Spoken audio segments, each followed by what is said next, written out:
May 1st, 1944. 2:47 in the morning. 12,000 feet above Nazi-occupied France, the night sky was completely black. Inside a B-24 bomber, the engines roared like thunder as the aircraft cut through the darkness over Normandy. Standing at the open door of the plane was a young woman named Phyllis Latour Doyle. She was 23 years old, 5 feet 3 inches tall, 115 pounds, and she carried no weapon, no identification, no radio, nothing that looked remotely dangerous. Instead, her equipment consisted of a bicycle, a basket of soap, a ball of yarn, and 2 ordinary knitting needles. To anyone watching, she would have looked like a harmless village girl, but the object she carried contained one of the most dangerous secrets in occupied Europe. The jumpmaster leaned close to her ear and shouted over the engines, 30 seconds. Phyllis checked her parachute straps one last time. Her hands were steady, her heart was not.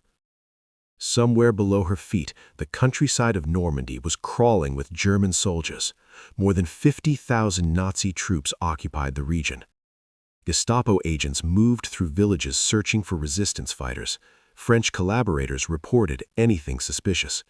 Anyone caught helping Allied spies faced execution, and the danger was very real.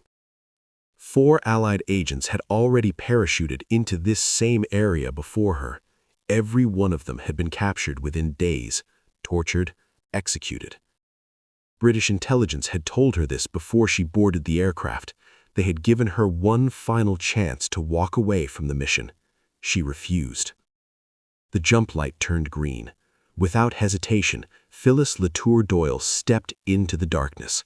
The wind exploded around her as she fell from the bomber. For a few seconds, there was nothing but cold air rushing past her face. Below her stretched the dark countryside of France. Fields, forests, farmhouses hidden in shadow. 1,000 feet, 2,000 feet. She reached for the ripcord. The parachute snapped open with a violent jerk. Suddenly, the roar of the aircraft disappeared. Silence filled the sky. She drifted downward through the cold night air, suspended under the white canopy. The moon illuminated patches of farmland below. Somewhere in the distance, a dog barked. Otherwise, the countryside was silent. At 3:12 a.m., Phyllis Latour Doyle touched down in a wheat field. She moved quickly. First, she gathered the parachute and dragged it toward a drainage ditch. She buried the fabric beneath mud and weeds. Then she opened a small bag and changed clothes. Within minutes, the British spy vanished. In her place stood a poor French teenager wearing worn clothing and carrying a basket. By sunrise, she was already cycling down a country road. A basket of soap hung from the handlebars. A ball of yarn rested in her pocket. If anyone stopped her and asked questions, she had a simple story prepared. Her name was Paulette. She was a poor French girl trying to earn money selling soap. The knitting needles in her basket were simply tools for making socks. Nothing suspicious, nothing dangerous. No one would imagine that those needles carried coded messages capable of changing the course of the war. But that was exactly what they contained. Phyllis Latour had been born in South Africa in 1921. Her early life was marked by tragedy. Her father died when she was still an infant. Later, her mother remarried a race car driver. He died in a violent crash when Phyllis was only 3 years old. Loss became a familiar part of her life, but it also shaped her character.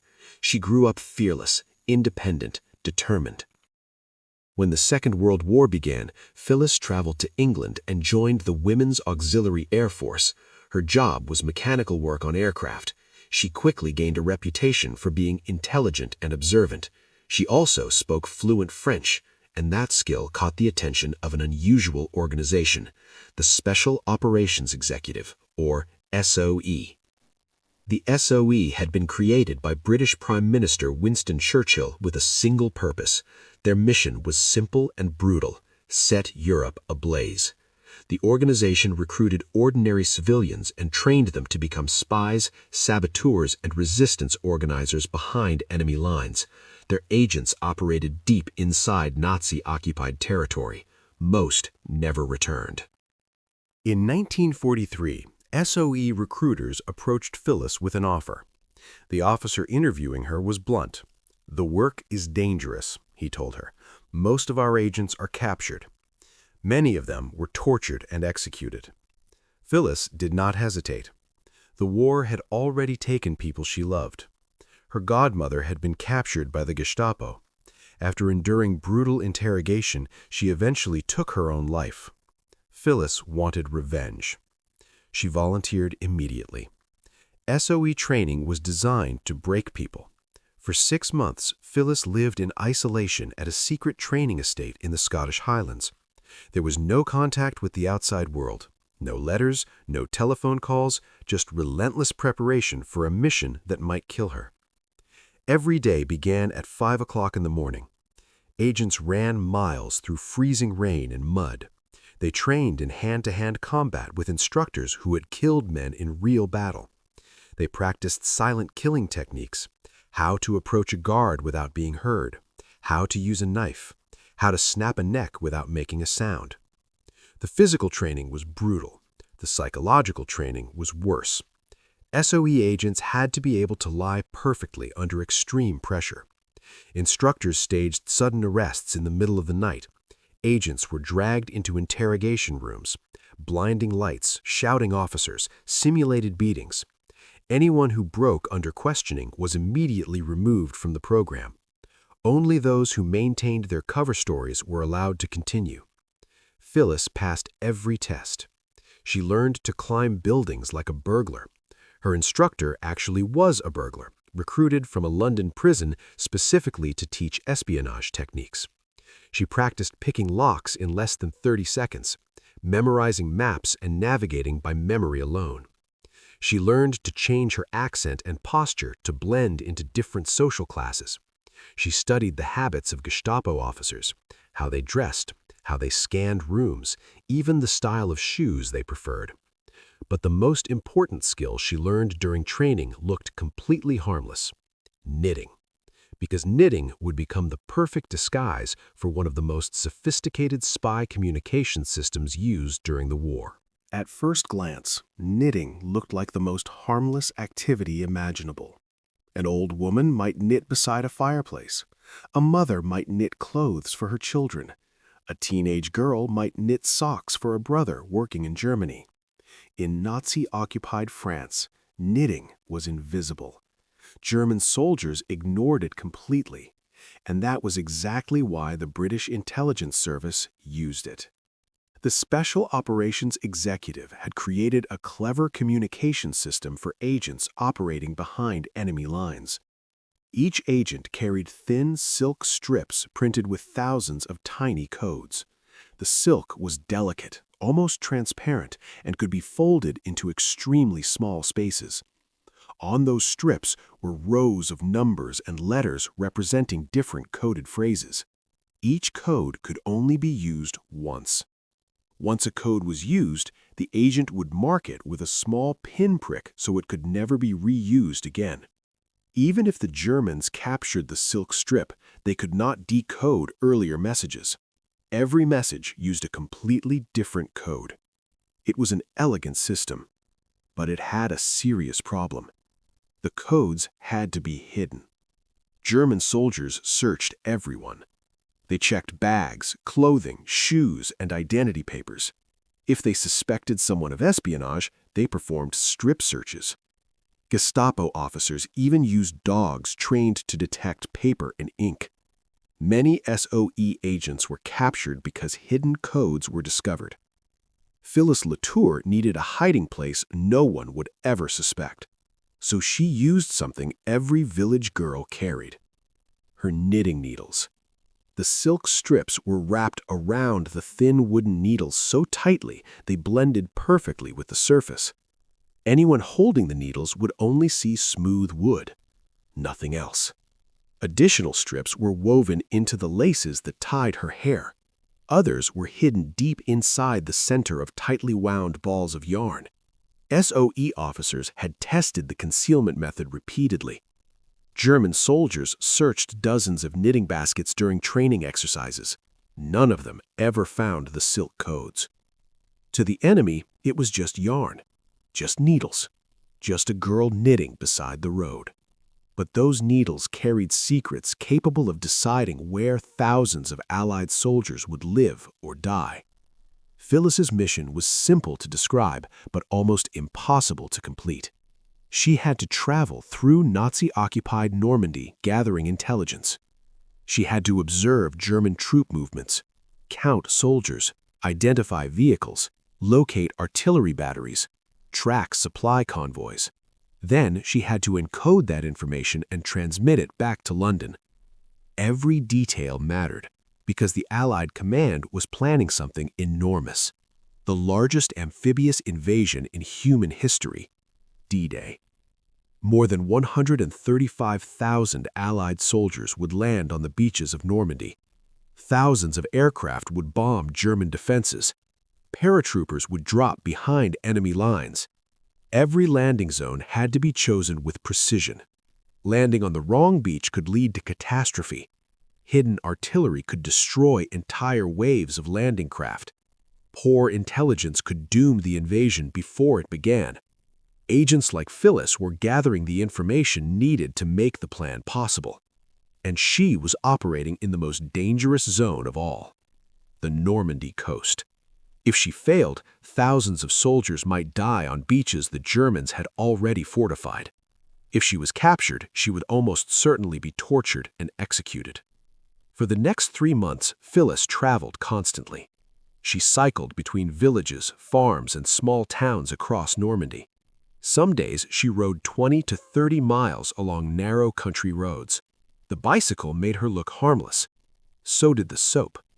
She carried real bars of soap in her basket.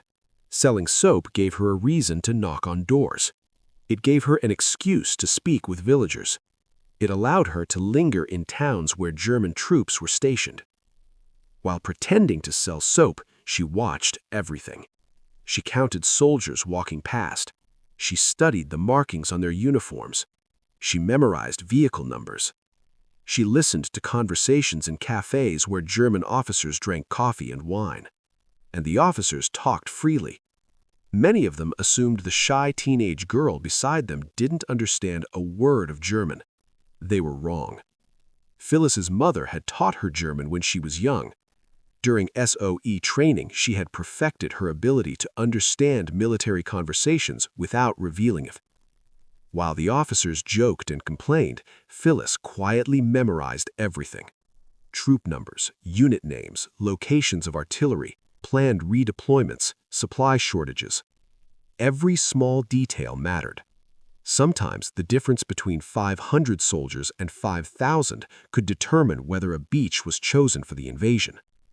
She never wrote anything down during the day. That would have been far too dangerous. If German soldiers searched her basket and found notes, she would be executed immediately. Instead, she used memory techniques taught by SOE instructors. She created vivid mental images to store information. Numbers became visual symbols. Locations became mental maps. By the time night arrived, she carried entire intelligence reports inside her memory.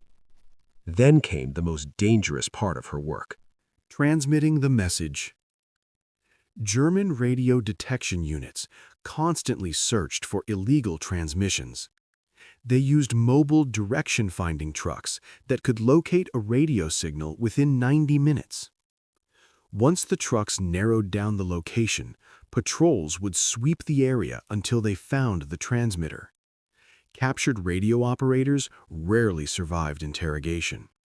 Phyllis understood this danger better than anyone. She never stayed in one place longer than 60 minutes. At night, she would set up her small suitcase radio transmitter inside a barn or abandoned building. Working quickly, she encoded the message using the silk codes hidden in her knitting needles. Then she tapped the message out in Morse code. Dot, dash, dot, dash. The radio crackled softly as the signal traveled across the English Channel to Britain. As soon as the transmission ended, she packed the equipment back into her bicycle basket. Then she rode away immediately. 5 miles to a forest. Transmit again. Move again. She repeated this pattern constantly. Transmit, move. Hide. Transmit, move. Her survival depended on always being one step ahead of the German detection teams. One evening, she was halfway through transmitting a message when she heard a sound that froze her blood. A faint mechanical whine. She recognized it instantly. A German radio detection truck. The vehicles carried sensitive equipment capable of tracking radio signals. Once they arrived in the area, it would take only minutes for them to pinpoint her exact location. Phyllis had maybe 3 minutes before they found her. She faced a terrible choice: stop transmitting and escape, or finish the message. The information she was sending described German troop movements near the Normandy coast. It was critical for Allied planners. If she stopped now, the message would be incomplete. She made her decision. She finished the transmission. Then she dismantled the transmitter in less than 45 seconds. The equipment disappeared into a hidden compartment beneath her basket. She covered it with soap and yarn. Moments later, the German truck appeared on the road behind her. Phyllis was already cycling away. Just another village girl riding home in the evening. The soldiers barely glanced at her as they passed. They never imagined the radio signal they were hunting had come from the quiet girl with knitting needles. Operating behind enemy lines meant danger was never far away. For Phyllis, close calls became part of daily life. One afternoon, while cycling along a narrow country road, she heard a sharp voice behind her. "Papers!" A Gestapo officer stood in the road. He was young, maybe 25, dressed in a black leather coat that instantly marked him as secret police. Phyllis stopped her bicycle slowly. Her heart pounded in her chest, but her face showed only mild irritation, the tired expression of a poor girl interrupted during work. She handed him her identity card. The document identified her as Paulette, a teenager from a distant village. The forgery was perfect. SOE's specialists had copied real French documents down to the exact paper texture and ink color. But documents were never enough. The real test always came with the questions. "Where are you going?" the officer asked. "To St. Lo, sir," she replied calmly, "to sell soap." "Where did you sleep last night?" "With my cousin in Carentan." "What is her name?" "Marie Dubois." Every answer was a lie, but she delivered them with the quiet confidence of someone who had told the same story dozens of times before. The officer studied her carefully. Then his eyes moved to the knitting basket. "What are you making?" Phyllis lifted a half-finished sock. "For my brother," she said. "He works in Germany." Another lie, but it was a believable one. Thousands of French men had been forced to work in German factories. Their sisters and mothers often sent them knitted socks and scarves. The story was so common that it barely registered as unusual. The officer handed back her papers. He waved her forward. Phyllis pedaled away slowly. She did not speed up. She did not look back. Only when the road curved out of sight did she stop beside a hedgerow and allow her hands to shake. Another few seconds of suspicion and she would have been arrested. Another search of her knitting basket might have revealed the silk codes wrapped around the needles. Another moment of hesitation in her answers might have exposed her cover story. Instead, she was alive, and the mission continued. Another time, German soldiers searched the farmhouse where she was hiding. Phyllis had been transmitting a message when she heard trucks approaching. Multiple engines. A patrol. She had maybe 30 seconds. The radio transmitter was the size of a small suitcase, too large to hide easily, too valuable to abandon. The farmer quickly pulled up a loose floorboard. Phyllis shoved the transmitter beneath the boards. Dust was scattered across the cracks. Then she sat by the window, calmly, knitting. When the soldiers entered, she barely looked up. Just a girl working on a scarf, counting stitches. Her identity papers rested on the table beside her. They searched everything. Cupboards, closets, under the beds. One soldier stood directly on the floorboard hiding the radio. Phyllis continued knitting. One stitch, 2 stitches. 3. The soldiers eventually left. They had found nothing. Only after 20 minutes passed did Phyllis lift the floorboard and retrieve the radio. Then she calmly finished the transmission. Between May and August of 1944, Phyllis Latour Doyle sent 135 coded messages back to British intelligence. Each one contained precise details about German defenses. She reported troop concentrations around Omaha Beach. She mapped artillery batteries overlooking Utah Beach. She identified tank positions near Ken. She recorded patrol schedules along coastal roads. She also identified weaknesses in the Atlantic Wall, the massive defensive system Germany had built along the French coastline. Some sectors were heavily fortified, others were thinly defended. Those details mattered enormously.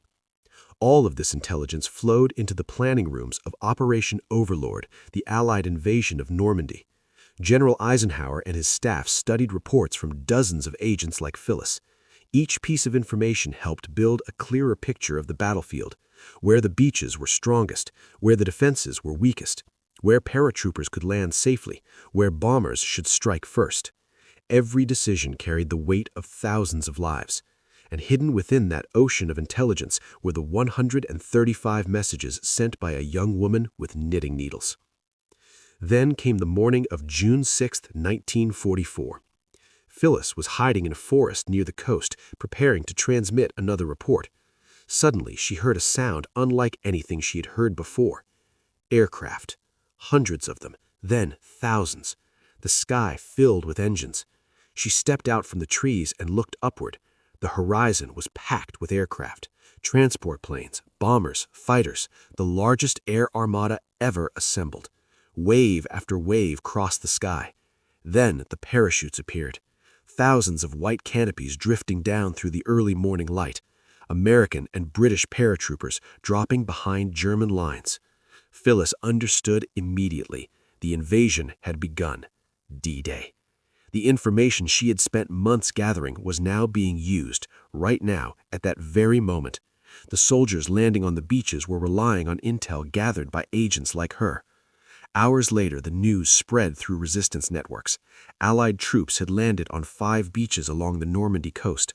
The fighting was brutal. Thousands were dying, but the beachheads were holding. The invasion had succeeded. Phyllis continued working even after D-Day. German forces were still counterattacking. Intelligence remained critical. She kept transmitting messages through June and July. Eventually, Allied forces pushed inland. Village after village was liberated. By August 25, 1944, Paris itself was free. Phyllis's mission was finally complete. She had survived 3 months behind enemy lines, something the 4 agents sent before her had not. After the war, Phyllis returned quietly to civilian life. There were no parades, no public celebrations. SOE operations were highly classified. Agents who survived were expected to remain silent. Phyllis married an Australian engineer named Patrick Doyle. They had 4 children. The family moved around the world, Kenya, Fiji, and eventually New Zealand. For decades, her children had no idea their mother had once been a spy. The truth only emerged in 2009. Her eldest son was browsing the internet when he discovered a declassified intelligence file. The document contained a short summary. Agent, codename Paulette, parachuted into France May 1944, transmitted 135 messages, mission successful. He called his mother immediately. "Mom," he asked, "were you a spy during the war?" There was a long pause on the line. Then Phyllis laughed softly. "I suppose it's been long enough," she said. "Yes." In 2014, 70 years after D-Day, France finally recognized her service. At the age of 93, Phyllis Latour Doyle received the Legion of Honor, the country's highest award. She arrived at the ceremony in a wheelchair. Her hair was white, her hands trembled slightly with age, but her eyes were still sharp. When the medal was pinned to her chest, she simply said, "I'm glad I could help." Phyllis Latour Doyle died in 2023 at the age of 102. She had been one of the last surviving spies of the Special Operations Executive, a woman who parachuted into Nazi-occupied France, who hid codes in knitting needles, who transmitted 135 messages while the Gestapo hunted for her, and who helped make the D-Day invasion possible. The Germans saw only a girl with a bicycle and a basket of yarn. They never realized that the most dangerous weapon in occupied France was a pair of knitting needles and the woman who carried them.